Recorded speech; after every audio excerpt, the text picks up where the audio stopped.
With this. Look. Hey everybody, it's itsdarockstar, part of SuperObvious. In this video, I'm doing a quick recap of this year's Royal Rumble and let you guys know what I thought about the show. Please like and share the video, comment below, and let me know what you thought about this year's Rumble, and subscribe to the channel for more content. Let's go. I didn't watch the pre-show. Shorty G versus Sheamus, I was pretty sure was going to be a squash match where Sheamus wins and probably quick as shit, and the United States Championship match with Andrade versus Humberto Carrillo. I knew there was going to be a bunch of cool spots, but was 99% sure that Andrade wasn't going to lose his title.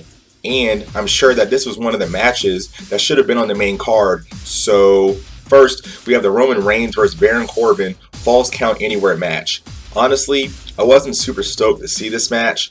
Towards the end of the match, where the Usos, Dolph Ziggler, and Bobby Roode get involved, that made it a lot more crazy. There's a spot where Jimmy jumps off a balcony and on top of everybody, and it looked like it was super duper high. Reigns hits Corbin with a Superman punch and a spear on top of the dugout to win the match. Next, we have the Women's Royal Rumble. In my opinion, one of the biggest parts of this was how great Bianca Belair did. She eliminated like mad wrestlers, and this was great for her. We have Beth Phoenix returning in the ring, who is currently on commentary on NXT.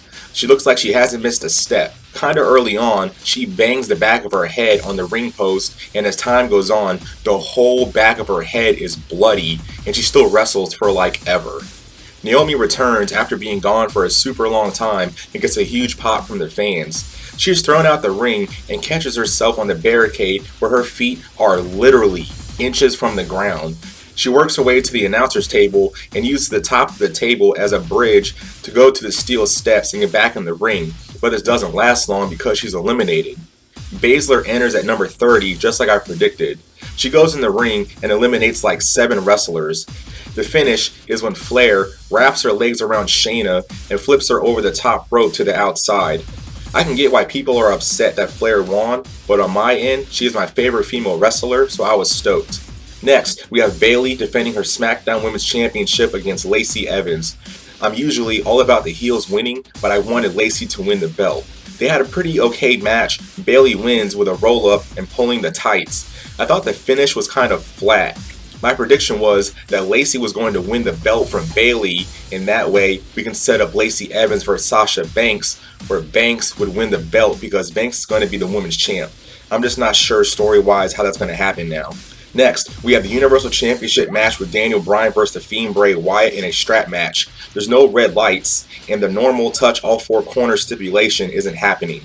And yo, The Fiend hits Daniel Bryan with the strap literally like 50 times, if not more. Even in the beginning of the match, you can see all the marks on Daniel's back. Towards the end, Daniel kicks The Fiend in his nuts several times and gives him a DDT on the announcer's table. In the ring, he gives him the yes kicks and smacks him a whole bunch of times with the strap. The Fiend wants more, and Bryan stomps on his head like a whole bunch of times. The Fiend snatches Daniel out of the air while attempting a flying knee. Daniel kicks out when we were sure that he was not going to. Daniel puts him in the label lock with the strap wrapped around the Fiend's face. The Fiend does a full Nelson slam / mandible claw combo to pin Daniel and win the match. I was kind of nervous that The Fiend would lose because he already beat Daniel Bryan before, but I was pretty hopeful that The Fiend would win. Next, we have the Raw Women's Championship match with Becky Lynch versus Asuka. I heard that a lot of the crowd's response were muted, and also the crowd's interaction kind of sucked for like 3/4 of the match. Towards the climax, Becky is down on one knee and is encouraging Asuka to kick her. She kicks Becky really hard a whole bunch of times, including in her face, and she falls down and looks like she's unconscious. The ref is about to stop the match, and last second, Becky grabs the referee's leg and tells him not to stop it. Asuka is about to hit Becky with the green mist, and she gets kicked in her stomach and the mist goes flying everywhere, including into Asuka's face. Becky puts Asuka in the disarmor, winning the match. This was a huge victory for Becky, especially with the history that her and Asuka have had. Finally, we have the Men's Royal Rumble match where Brock enters at number 1 and eliminates everybody one by one until about halfway into the Rumble. Honestly, I really liked Brock's performance in the Rumble, especially when he was having one-on-ones with people like Cesaro, Eric Rowan, Keith Lee, Drew McIntyre, Shinsuke Nakamura, and others. And you can tell with the fans that they like this because we're seeing Brock going against people that we haven't really seen before. We also have the return of MVP, which is pretty cool for like the whole no seconds that he was in there. We also have the return of Edge, which was freaking epic. I heard he signed a 3-year deal for like a whole bunch of money, so it looks like he was going to be here for a while, which I'm sure fans are going to be happy about. AJ Styles hurt his arm while getting speared by Edge, so hopefully it isn't too bad because there's hints that Edge and AJ are supposed to have a storyline coming up.